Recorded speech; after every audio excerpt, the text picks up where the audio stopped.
سورہ یونس سورہ نمبر 10 آیت نمبر 25 پارہ نمبر 11 میں اعلان ہوتا ہے،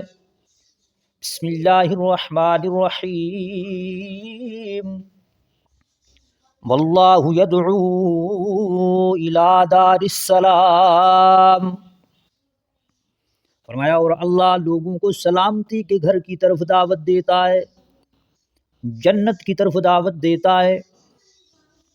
واللہ یدعو الی دار السلام،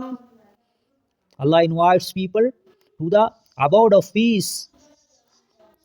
اور آگے فرمایا وَيَهْدِي مَن يَشَاءُ إِلَى صِرَاطٍ مُسْتَقِيمٍ، اور جس کو چاہتا ہے سیدھے راستے تک پہنچا دیتا ہے۔ وَيَهْدِي مَن يَشَاءُ إِلَى صِرَاطٍ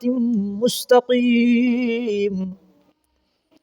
اور آگے سورہ ہود سورہ نمبر 11 آیت نمبر 56 پارہ نمبر 12 میں اعلان فرمایا، انی توکلت علی اللہ ربی و ربکم،